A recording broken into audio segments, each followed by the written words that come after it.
March 1st, 2022 is the 25th anniversary of the day that this building opened to the public. The building was a long time in the making.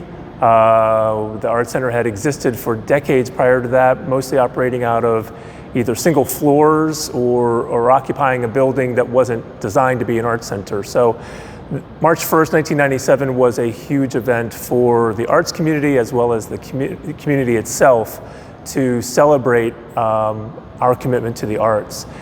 The opening of this space, visible from the interstate, distinctive in so many ways. Obviously, this is a building that is a landmark. Regardless of whether it's in Sioux City or anywhere, this would be a destination type of a building. It elevated the arts in the community in a way that hadn't been done before. So when you look at what the arts community was 25 years ago, the artists were there. They were here. They just weren't quite as visible. Morningside and Briarcliff have always had outstanding faculty members, and there have been independent artists working, since the beginning of Sioux City. But the growth of the arts community really got a big push from the opening of this building.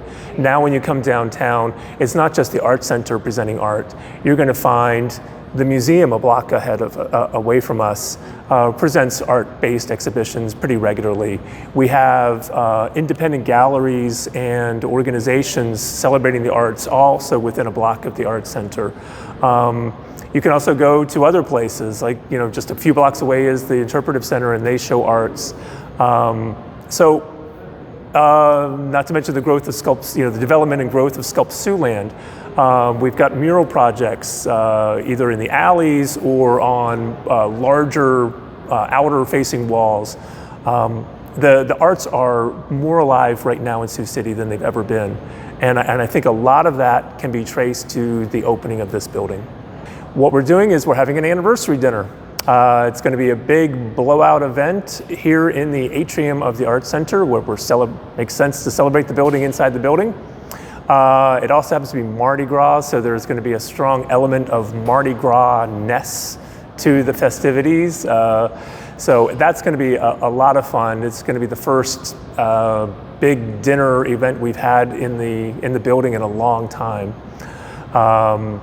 But one of the special things that we're doing that night is we're opening up our time capsule located in the very center of the atrium. We know that 25 years ago they worked on gathering materials.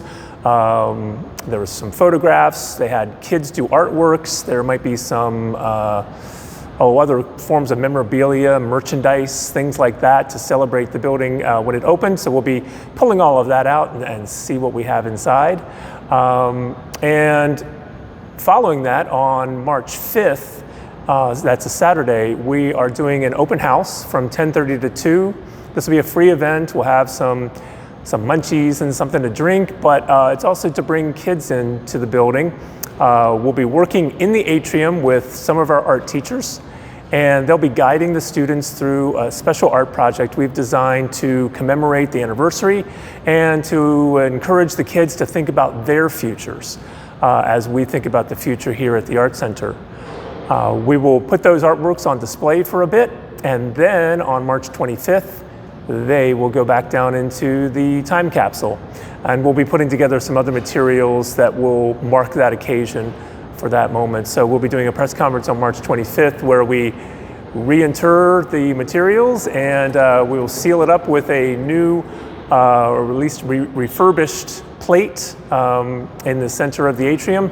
And that will be buried there for another 25 years. So March 1st, 2047, mark your calendars. We'll be doing another time capsule reveal.